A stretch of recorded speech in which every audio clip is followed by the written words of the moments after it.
Beginning in the 1920s, advertising hit a new era, becoming a competitive and extravagant business with specialists, women in colorful paintings, catchy slogans, and engaging headlines. With advancements in technology and manufacturing efficiency, consumerism hit an all-time high. Companies used the new technology to spread word about their product in a more efficient manner. One of these included the radio. Ladies, tired of drying your hair with the same old vacuum cleaner? Try Avon Shave brand new Beauty Locks portable hair dryer. It's smaller, it's faster, it's guaranteed to give you the hair you've always wanted in half the time. Beauty Locks is delicate and dainty, just like you. The dryer weighs only a pound and easily fits in your hand. Now that's beauty and convenience. With a speedy motor that will dry your hair in as little as 25 minutes, you can get gorgeous hair without falling behind schedule. Don't worry about the little ones or that pie in the oven.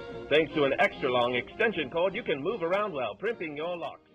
Other technologies included the assembly line, as used to make Model T Fords, as well as other efficient manufacturing methods. Advertising became a massive industry as experts used strategical ad campaigns as well as more sophisticated development of advertisements to get the most customers possible. The advertisement business through the 1920s ultimately transformed American ideals and beliefs in order to attract consumers to products that they would have otherwise rejected.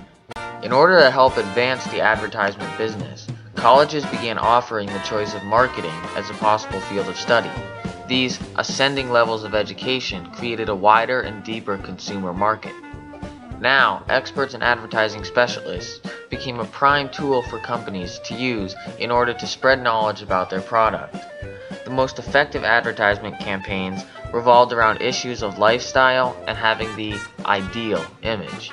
Consumers were encouraged to buy the right vacuum, the right cigarette, and the right car, all in an effort to become socially acceptable. In order to accomplish this, advertisements used women to entice the consumer through sexual appeal. However, women were not only used as advertisements, but also were the most important customers because they were the ones that controlled household spending. As a certain agency stated, quote, "The proper study of mankind is man, but the proper study of markets is woman." Although women were involved in buying the products as well as selling them, 99% of ad writers were men. Because of this, a very masculine tone came out of the advertisements, portraying the woman as a stereotypical, ideal woman. We see all of these tactics being used to sway the consumers in a certain emotional direction, in a direction that would force the buyer to look at a product as something that they would absolutely need in order to be socially acceptable. In a 1929 advertisement for Kotex, two women talked to each other, one saying, "I wish all girls knew how important this is."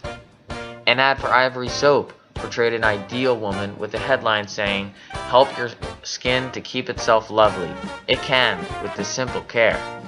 Advertising ultimately changed the viewpoint of Americans on certain aspects in order to sell their product more effectively. A great example of this is the cigarette industry. Before the 1920s, cigarettes were not accepted in society and were actually shamed upon. They were referred to as coffin nails or gaspers and were not seen as an ideal characteristic.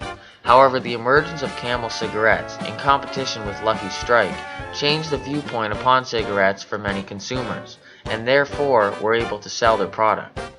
Camel was the first company to nationally market cigarettes and did this by using the tools of advertising. But still, it was only accepted that men smoked, not women. However, advertising changed this viewpoint. George Washington Hill, the president of American Tobacco Company and the maker of Lucky Strike cigarettes, tried to reach both men and women in order to double the market of buyers and appealed to women's growing sense of independence at the time. The cigarette advertisements popularized the image of the fashionable lady who, although smoked, appeared stylish and respectable. A 1926 Chesterfield cigarette ad showed a young woman asking her male companion, who was smoking and sitting next to a moonlit beach, to blow some my way. Slogans were also used, such as the Lucky Strike advertisement, which displayed a young woman saying, "Reach for a Lucky instead of a sweet," in order to, quote, "keep a slender figure that no one can deny."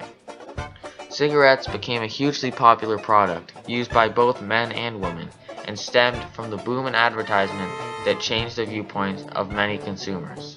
Many more companies used this tactic to sell products such as cars, auto parts, soap, food, clothes, appliances, and more. An ad for Zenith Radio stated that the set has no competition. An Acme's ad convinced people that there's only one place to buy a speaker. Many sales pitches like these made promises about the performance of their product they were selling. For example, a newspaper ad selling a vacuum bottle stated that their product was a remarkable opportunity as they guaranteed to keep liquids hot 24 hours and cold 72 hours. This strategy of appealing to the consumer through an emotional connection is also seen in a Ford sedan advertisement that promised a car of many uses for, quote, the whole family to enjoy. A Coca-Cola ad explains to consumers why Coca-Cola's main objective is to deliver the best quality of drink as possible.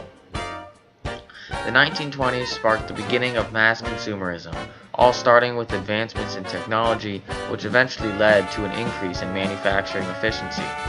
This gave way to a higher focus on advertising as its own business, and this focus translated into clever advertisement campaigns which ultimately manipulated the buyer's mind and values to attract them to a certain product that they may never have even considered.